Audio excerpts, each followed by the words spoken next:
আমরা এই ফ্যামিলি কার্ডটি আপনাদের সামনে একটু তুলে ধরতে চাইছি আমাদের পরিকল্পনাগুলো, কারণ এখানে একজন সাংবাদিক উল্লেখ করেছেন যে 25 তারিখে যখন আমি এসেছি আমি একটি কথা বলেছিলাম মার্টিন লুথার কিং এর মতন আই হ্যাভ এ ড্রিম, যেমন বলেছিল 62 বছর আগে মার্টিন লুথার কিং। আমি বলেছিলাম I have a plan.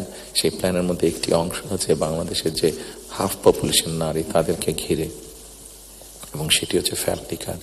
Family কার্ডের মাধ্যমে ইটস নট যে একটা ফ্যামিলি কার্ড যে নারী পাবে সেটি সে সারা জীবন পাবে।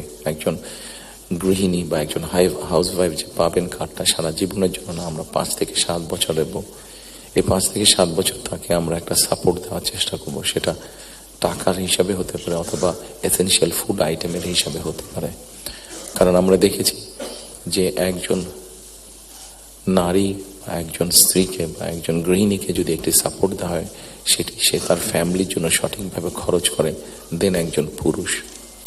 এবং আমরা রিসার্চে দেখেছি যে যদি 5 থেকে 7 বছর দেওয়া যায় তাহলে সে যেই অর্থটা তার হাতে জমা হয় সে মূলত 3টি কাজে খরচ করে।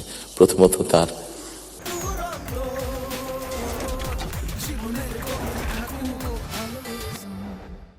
ফ্যামিলির স্বাস্থ্যের পেছনে, দ্বিতীয়ত তার ফ্যামিলির ছেলে মেয়েদের শিক্ষার পিছনে, তৃতীয়ত সে যে অর্থটা জমা করতে পারে সেটি সে ছোট ছোটভাবে ইনভেস্ট করে।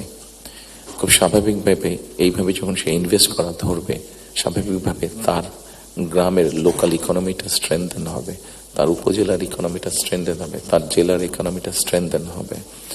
তার পরিবারটা শিক্ষিত এবং তার পরিবারটা যদি হেলদি হয়, এভাবে পুরো গ্রামটা হবে, এভাবে পুরো উপজেলাটা হবে, এভাবে পুরো জেলাটা বিভাগ, একসময় গিয়ে দেশটা হবে। 4 কোটি ফ্যামিলির মধ্যে আপনারা বলতে পারেন একবারে কি দেওয়া সম্ভব কিনা? না, 4 কোটি ফ্যামিলির মধ্যে একবারে দেওয়া সম্ভব না। গ্র্যাজুয়ালি আমরা যাব, যারা প্রান্তিক, যারা যাদের নিডফুল আন্ডার প্রিভিলেজ, তাদেরকে দিয়ে আমরা শুরু করব। এই কার্ডটি আমরা, আপনারা জিজ্ঞেস করতে পারেন হয়তো কার্ডটি কাদেরকে দেবেন।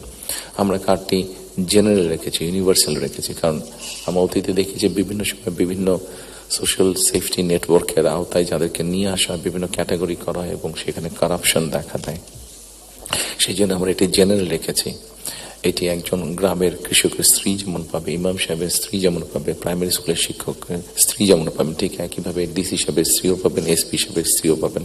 তবে আমরা দৃঢ়ভাবে বিশ্বাস করি ডিসি সাহেবের স্ত্রী বা এসপি সাহেবের স্ত্রী নিশ্চয়ই ওনারা নেবেন না, কারণ ওনাদের ওইটি প্রয়োজন হবে না।